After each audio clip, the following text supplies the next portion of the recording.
আমার বান্দা যখন পড়ে আলহামদুলিল্লাহি রাব্বিল আলামিন, সমস্ত প্রশংসা আল্লাহর, আল্লাহ তাআলা নিজে বলেন হামিদানি আব্দি, আমার বান্দা আমার প্রশংসা করেছে। যখন আল্লাহর কোন বান্দা বান্দি বলেন আর রহমানির রহিম, আল্লাহ তাআলা বলেন আসনা আলাইয়া আব্দি, আমার বান্দা আমার স্তুতি বর্ণনা করেছে, আমার প্রশংসা করেছে। এরপরে যখন বান্দা বলে মালিক ইয়াউমিদ্দিন, বিচার দিনের মালিক হচ্ছেন আল্লাহ, আল্লাহ তাআলা নিজে বলেন মাজ্জাদানি আব্দি, আমার বান্দা আমার বড়ত্বের বর্ণনা করেছে, আমার বড়ত্বের বর্ণনা করেছে।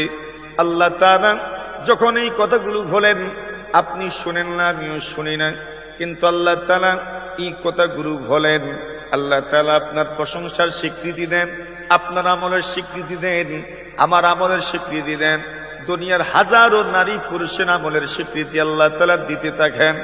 এরপরে বান্দা বলে ইয়াকা না'বুদু ওয়া ইয়াকা নাস্তাঈন, আয় আল্লাহ আমরা সবাই মিলে আপনারই ইবাদত করি, আপনার কাছে সাহায্য চাই। আল্লাহ বলেন এই কথাটা আমার বান্দা শুধু আমার জন্য বলেছে। এরপরে বান্দা বলে ইহদিনাস সিরাতাল মুস্তাকিম, আমাদেরকে সরল সহজ পথ দেখান। আল্লাহ বলেন এই কথাটা শুধু শুধু আমার বান্দার জন্য। আল্লাহ বলেন আমি তো ওয়াদা করেছি ওয়ালি আব্দি মা সাআল, আমার বান্দা আমার কাছে যা চাইবে আমি তাকে তা দান করব। আমার বান্দা আমার কাছে চেয়েছে সরল পথে চলার জন্য, সহজ পথে চলার জন্য, সঠিক পথে পরিচালিত হওয়ার জন্য।